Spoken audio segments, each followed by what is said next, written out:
Hi, I'm Ken Lebovy, and welcome to Week 3 of the Football Recap. This cable cast is being brought to you through the courtesy of Adelphia Cable and is being sponsored in part by Central Heating and Plumbing, Chad Hanna's East, Washington Center Physical Therapy, First Presbyterian Church, Joseph's Supermarket, Mahoning Consumer Discount, and Rainbow Custom Blinds and Draperies.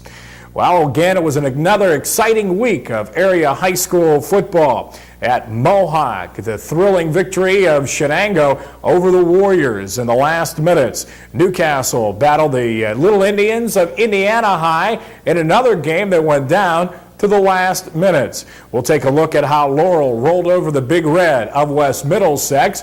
And the Mercer Mustangs were in Union to take on the Scotties. We'll take a look at that game when the football recap continues.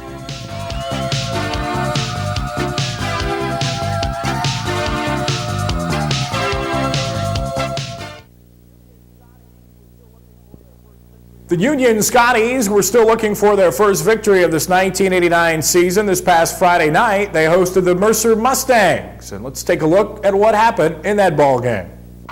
It was a beautiful Friday night this past weekend for area high school football, and one of the Tri-County North ball games saw the Union Scotties hosting the Mercer Mustangs.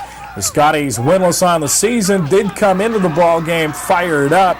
The Mustangs, meanwhile, were at 1-1 on the season, 0-1, however, in Tri-County North competition. Union won the opening toss and elected to receive in this ball game, but Union's offense, again, as it has the first couple of ball games, struggled. Although the Scotties do come out with decent field position for their initial drive, Union is unable to do anything with the football.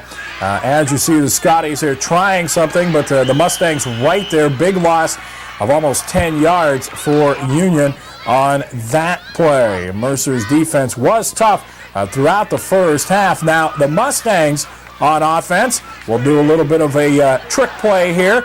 Dan King hits Scott McClay down the far sideline, and McClay takes the ball all the way down to the Union 10.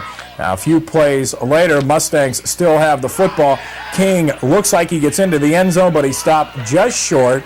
King was the big back on the night, scored a couple of touchdowns for the Mustangs, and he'll plunge in here from 1 yard out as Mercer takes a 7-0 lead, as the conversion coming up here was good for Mercer. So the Mustangs already had the Scotties in a hole early in the contest, and it would be the trick play that we'll see again in a little while that worked for Mercer all night long.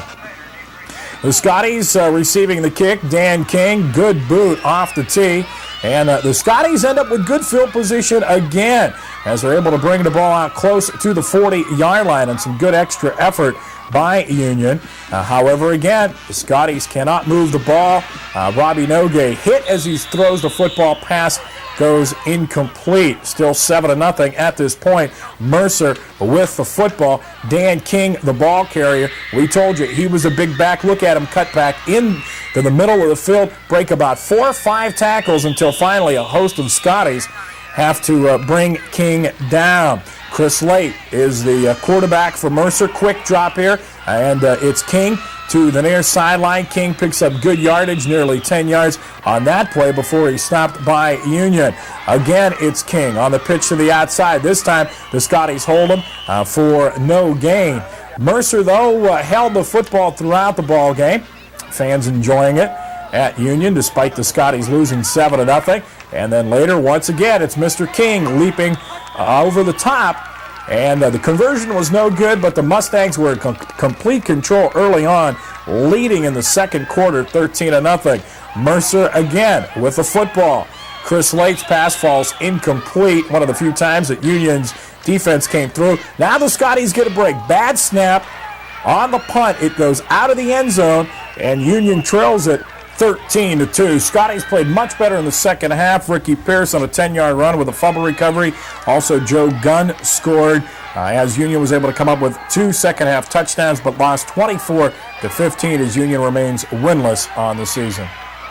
The Scotties are still looking for their first victory in this '89 season. They'll try that Friday night as they travel to Mohawk to take on the Warriors. Meanwhile, the Mustangs have their work cut out for them. They'll host the top-ranked Farrell Steelers also on Friday night. While the